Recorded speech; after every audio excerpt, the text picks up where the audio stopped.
Hello friends, welcome to today's lecture, Verilog Data Types.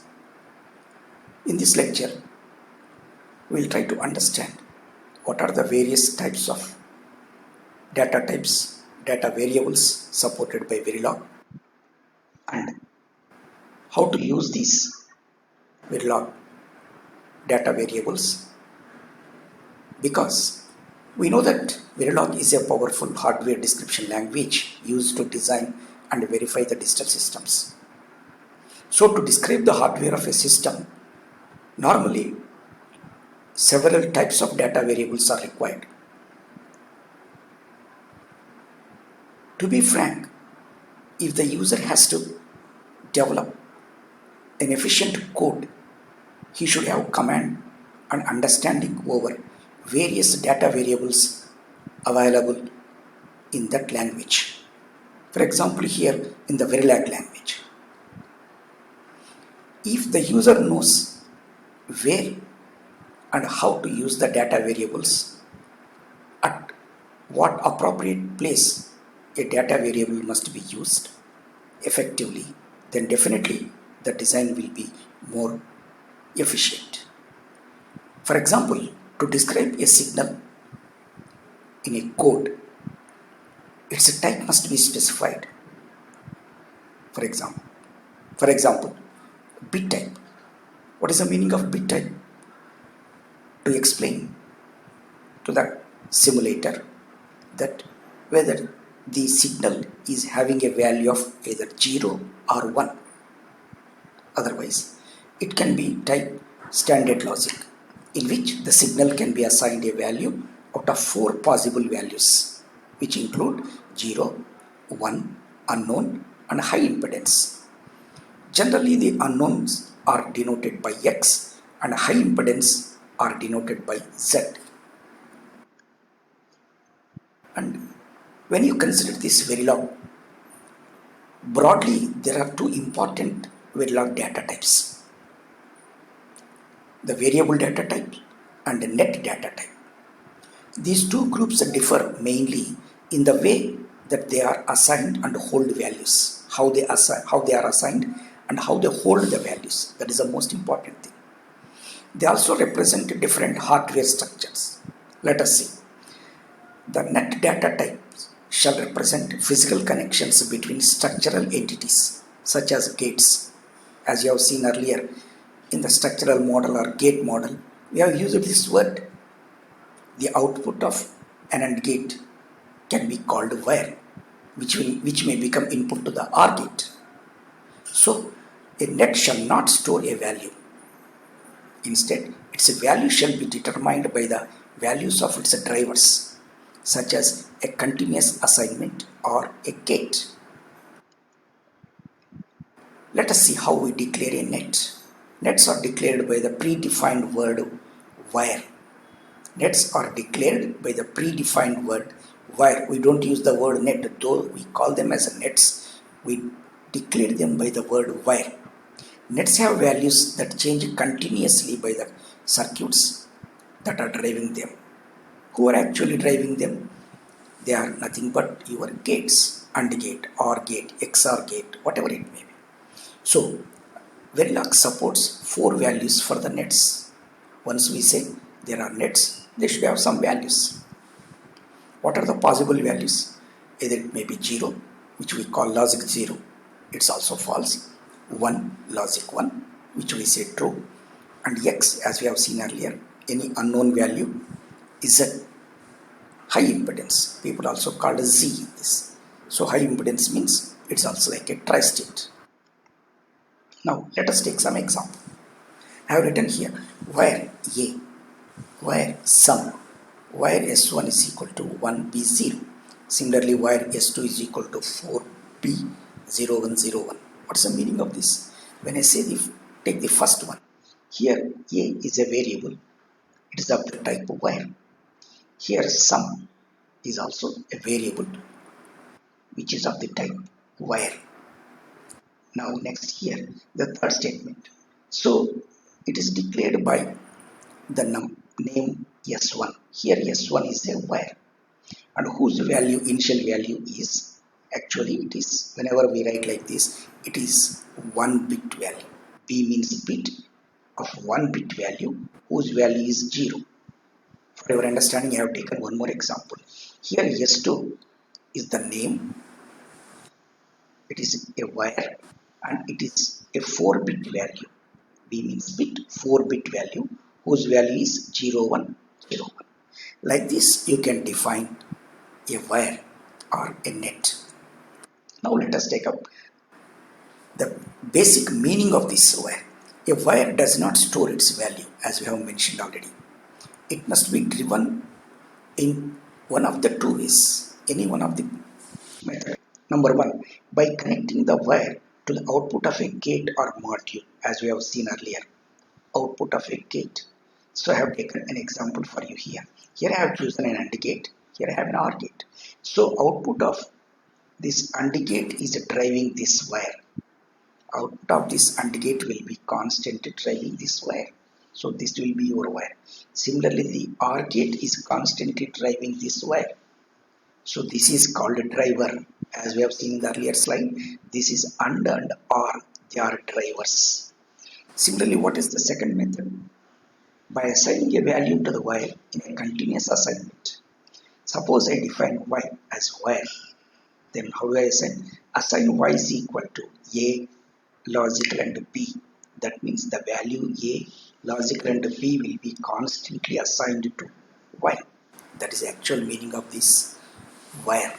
So a wire do not store its value, but it must be driven by either this gate or by this continuous assignment method. This is the most important thing of the wire, the concept of wire. By default, nets are 1-bit values. That means by default, if I don't represent them as vectors or any other, it is a default 1-bit value. But we can define them as vectors also. What's the meaning of vector? Vector is nothing but multiple bits. For example, I want to denote a bus of width 8 bits. Then I call it as a vector.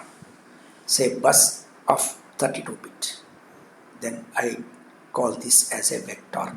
So for example here, where 31 down 0 bus I have defined. That is here, bus is a type of wire and it's a vector. That means the width of the bus is 32-bit. As you see in your microprocessors, microcontrollers, 32-bit address bus, 32-bit data bus. The width of the bus is 32-bit. How do you denote them? Where 31 down 0. Here 31 will be your MSB, 0 will be your LSB. Similarly, another important thing is all unconnected nets are set to Z, that is high impedance. That means if you don't connect any net, then it takes the value that is high impedance. It is considered as high impedance. Also, wire is always input for standard interconnection. It's another important thing. Wire is always an input for standard interconnection. So you can see in the previous example, here wire is an input always for this interconnection. So between AND and OR, this is an interconnection. So now the wire is acting as input for this. So wire is always an interconnection between either continuous assignments or instantiations. When I call a gate instantiation, as I have explained, invoking or calling a gate, a primitive. Now let me explain this with another example. So here I have chosen mux. As you know, first module keyword, the name of the mux. Here the ports list A, B, S, Y. So we know that A and B, yes, A, B, S are inputs and Y is the output. So output Y, you can see here Y, which I have already explained in the gate level model. Inputs A, B, S. But here our interest is about the wire. So here what are the wires? Interconnections. That means between the NOT gate and AND gate. So the output of AND gate, the output of the NOT gate is input to the AND gate. Similarly, output of the AND gate is input to the OR gate. Similarly, output of the AND gate 2 is input to the OR gate. That's what we have seen just now. So these are all interconnections. They will by Also they become inputs for this. Just now we have seen. So here we have written wire S1, A1, B1. So the rest of the things we have already seen.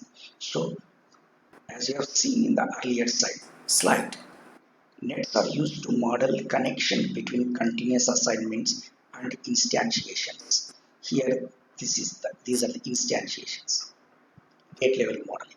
So that explains the meaning of that wire. In the example, same thing, B1 are declared as a wire. So by default, the wire assumes the single bit, either 0 or 1, which we have already seen. Now, there are different types of nets.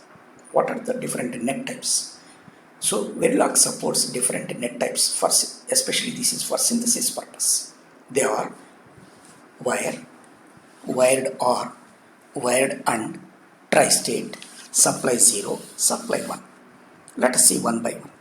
Actually, the wire and tri-state serve the same purpose. They are almost, many books say that they are almost same. Let us see the basic difference. The net types wire and tri-state shall be identical in their syntax and functions.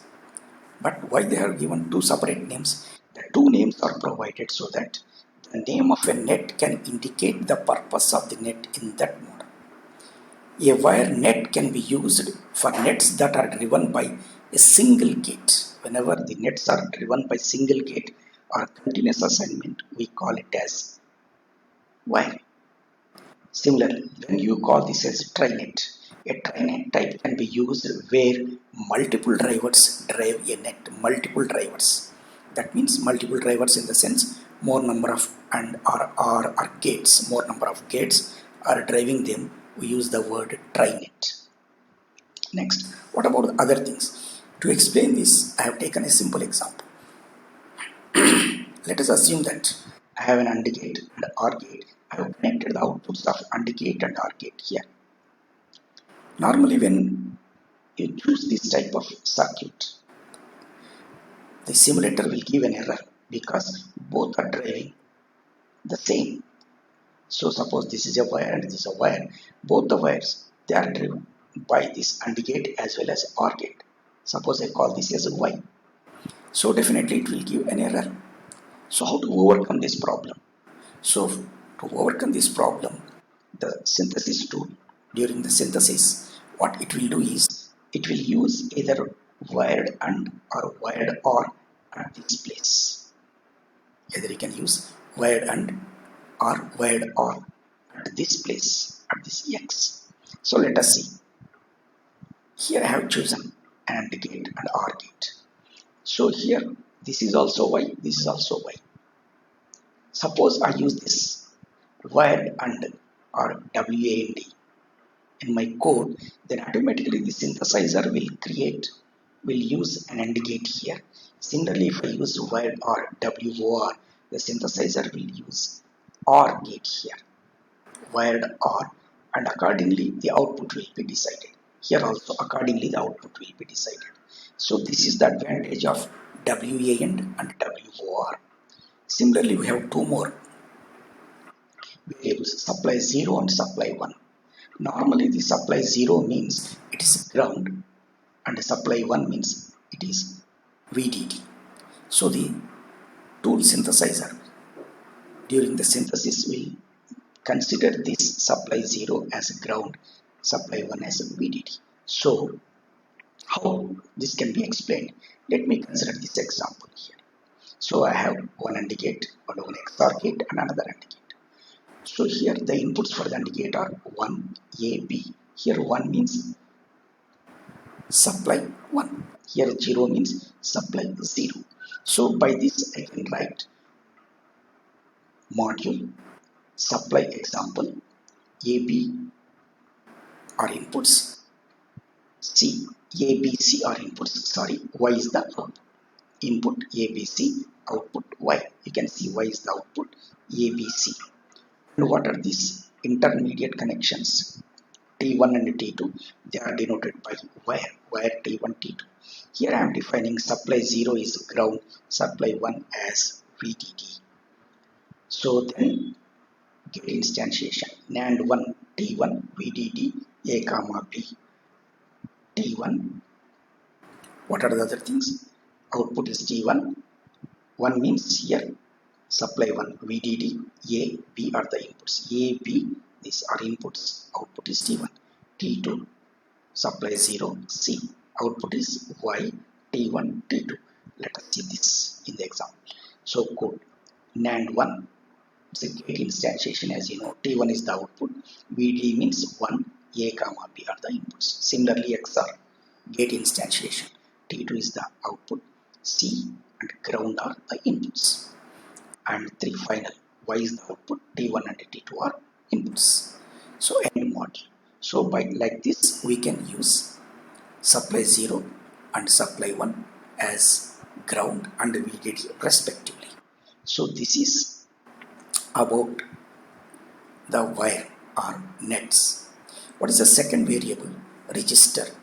So register, in contrast to nets, store values until they are updated. As we have seen earlier also, register is normally denoted by or written by a predefined word reg. I have explained this reg in the earlier classes also. So register or reg is a kind of storage. It denotes storage. It stores, whereas net will never store a value, whereas reg can store a value until they are updated. As long as it is not updated, the reg variable will have the same value as you have assigned earlier. So in the Verilog, the reg can have, as usual, 4 below shown values: 0, logic 0, 1, logic 1, X unknown, Z or Z high impedance. Let us see. So different register types are supported by Verilog synthesis. For synthesis, reg integer. Again in this also we have reg integer. And we'll check out the other things afterwards. First let us complete this reg. General rule of thumb is reg is used to model actual hardware registers. Where do you use reg? To model these hardware registers like counters, accumulators, etc. Similarly, integer is used for situations like loop counting, number of counts. So by default, the size of register is a bit. Normally, when you don't define anything, simplify, write reg x comma y. That means x, y are having values either 0 or 1, and it belongs to the type reg, that is register. Other than this reg, other than the bits, there are also another type, as I explained earlier, vectors. A vector is nothing but multiple bit representation.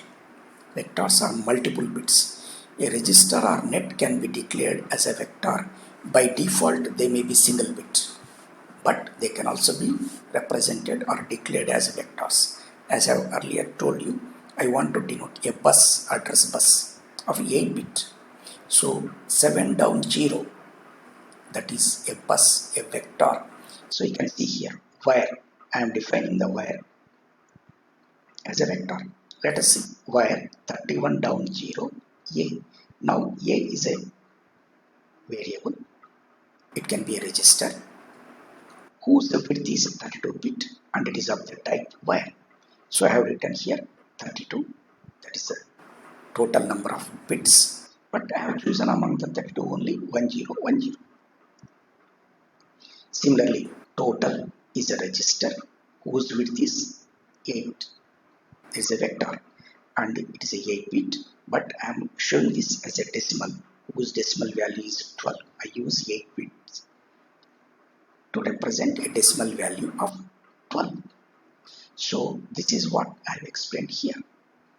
So it can have 32 bits, any value of this 32 bit. So another type of variable which we use in Verilog is real. So when I say numbers or when I say values, means it can be integer, as you have already seen, but it can also be a floating point. You can also have floating point values. The floating point values are denoted by real. So these real numbers are declared with the predefined word real, small real. Examples of real values are, as you know, 2.4 with the decimal points or fractions, or with the exponential 5e12, that means 5 into 10 to the power of 12. All these values are or will come under the category real. So let us consider a simple statement. Real weight. Here weight is a real value. Why?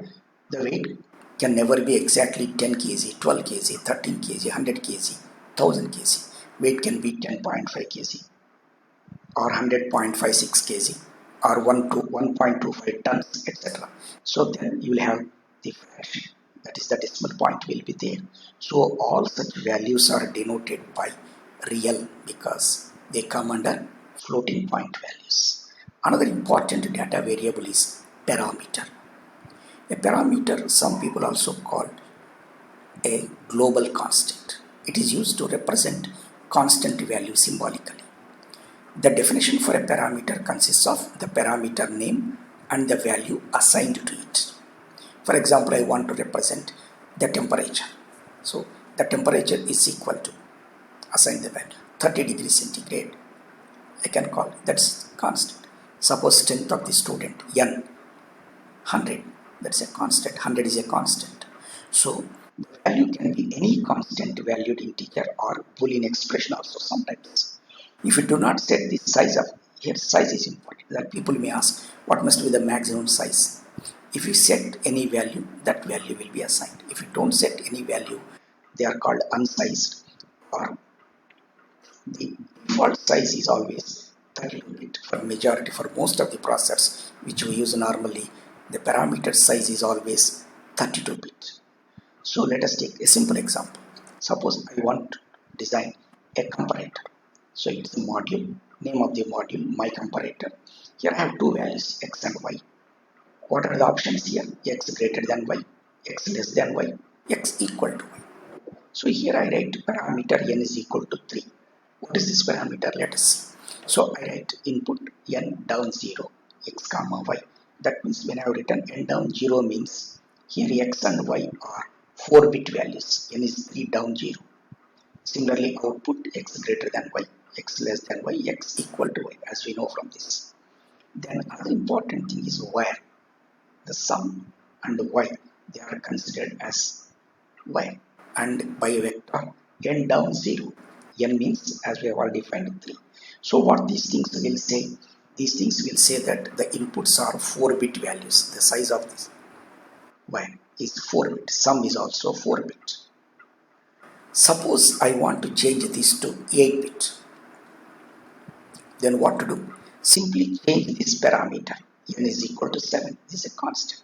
Once I need not change all the values in the program, all the values in the code, Verilog code. I simply write parameter n is equal to 7 here. When I write 7, then it will become automatically input 7 down 0. That means it is 8-bit. Where 7 down 0, it becomes 8-bit. So parameter is used to denote a constant. Another important data variable in Verilog is arrays. Of course, in VHDL, we have directly a predefined word like array. But in Verilog, what we do is we take the help of parameter. So let us see. So I have defined parameter n is equal to 4, parameter m is equal to 3. Then how do we define register? Range signed m down 0, carry 0 down up n. It's m down 0, 0 up n. So that means n is equal to 4. What is the meaning of this? The carry is, what is the size? 0 to 4. That means it's a 5-bit value. It is 3 down 0, 4-bit value. That is, it's a 4 by 5. So the above statements declare an array by the name carry. The carry has 5 elements and each element is 4 bits. The 4 bits are in 2's complement always.